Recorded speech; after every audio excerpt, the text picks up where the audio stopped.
ஒரு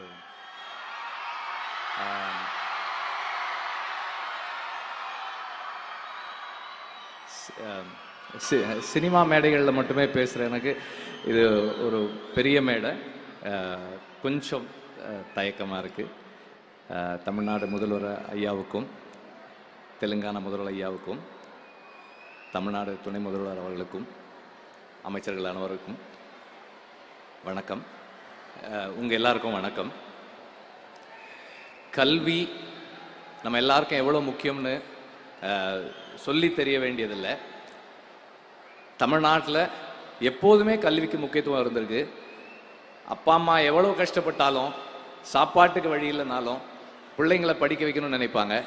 அது 50 வருஷமாக தமிழ்நாட்டில் தொடர்ந்து கல்விக்காக நடந்த வேலை. அது இப்போ கல்வியை நம்ம கிட்ட இருந்து சிஸ்டமிக்காக எடுக்கிறதுக்கு ஒரு வேலை நடக்குதுன்னும் போது அதை சிஸ்டமிக்காவே எப்படி எதிர்க்கணும், அதை சிஸ்டமிக்கா எப்படி எதிர்கொள்ளணுன்றது தான் இந்த 4 வருஷத்துல நடந்திருக்கிறது.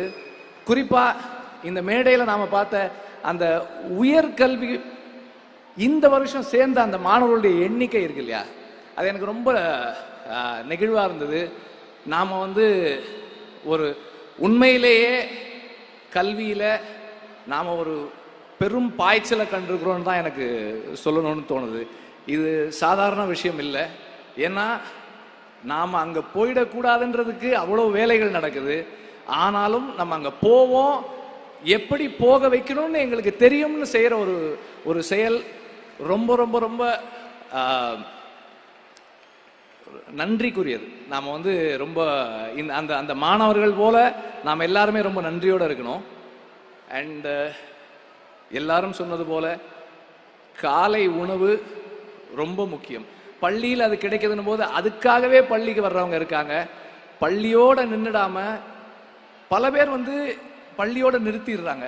ஆனால் இப்போ இந்த year school to college transition அவ்வளவு இருந்திருக்குன்னு சொல்றாங்க. அது 2 மடங்கா அதிகமாக இருக்குன்றாங்க. அந்த அளவுக்கு திட்டங்களும் ஊக்கமும் அதை செயல்படுத்தக்கூடிய ஆற்றல் மிக்க ஒரு குழுவும் இருக்கிறது. நம்ம எல்லாருக்கும் கிடைச்சிருக்க ஒரு பெரிய பலம். அது ரொம்ப ரொம்ப நன்றி. முதல்வருக்கு ரொம்ப நன்றி. இந்த அரசுக்கு ரொம்ப ரொம்ப பெரிய நன்றி. இந்த வாய்ப்பு கொடுத்ததுக்கு ரொம்ப நன்றி. கொஞ்சம் பதட்டமா இருக்கேன். நன்றிங்க. நன்றி. அனைவருக்கும் நன்றி.